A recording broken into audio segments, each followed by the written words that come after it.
ഈ വാഷിംഗ്ടൺ പോസ്റ്റിന്റെ ഒരു ടാഗ് ലൈൻ ഉണ്ട്, ഡെമോക്രസി ഡൈസ് ഇൻ ഡാർക്കൻസ്. മുതലാളി ഏറ്റെടുത്തെങ്കിൽ പോലും ആ ടാഗ് ലൈനിൽ മാറ്റമൊന്നും വന്നില്ല, because he has retained that.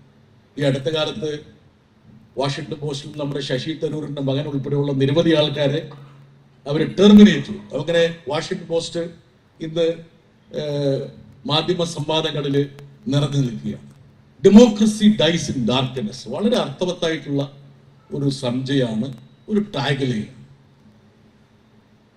ഇന്ത്യയുടെ ജനാധിപത്യ പ്രക്രിയയും മാധ്യമ മേഖലയിൽ ഉണ്ടായിട്ടുള്ള അപജയത്തെയും കൂടി വേണമെങ്കിൽ വളരെ കൃത്യമായിട്ട് താരതമ്യം ചെയ്യാൻ പറ്റും.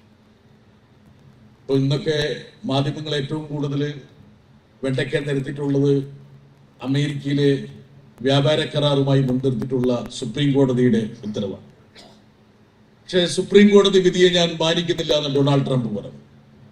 പക്ഷേ ലോകത്തിലെ ഏറ്റവും സവിശേഷത അർഹിക്കുന്ന ഒരു ഡിക്റ്റേറ്ററിന്റെ പദവി ഡൊണാൾഡ് ട്രംപിനുണ്ടെങ്കിൽ പോലും ഇപ്പോഴും അമേരിക്കൻ പ്രസിഡന്റ് മാധ്യമങ്ങളോട് സംസാരിക്കുന്നുണ്ട്.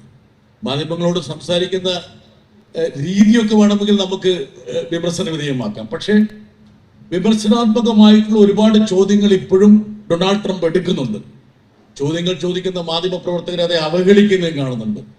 അതിലേറ്റവും പ്രധാനപ്പെട്ട അവഹേളനം എന്ന് പറഞ്ഞാൽ, you are not beautiful, you are ugly, your question is stupid, you have been always stupid എന്നൊക്കെ പറയുന്നില്ല. പക്ഷെ എങ്കിൽ പോലും ഇങ്ങനെയുള്ള ആക്രോശങ്ങളുടെ ഇടയിൽ പോലും ചില ചോദ്യങ്ങൾ അദ്ദേഹത്തിന് നേർക്ക് ഉയരുന്നു എന്നുള്ള കാര്യം നമ്മൾ വിസ്മരിക്കാൻ പാടില്ല.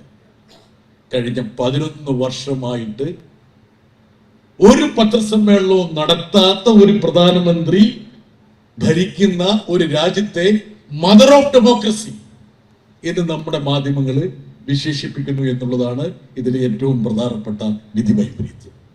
എനിക്ക് ഓർമ്മയുണ്ട്, 1980കളുടെ അന്ത്യത്തിലാണ് ഞാൻ ഡൽഹിയിലെത്തിയത്.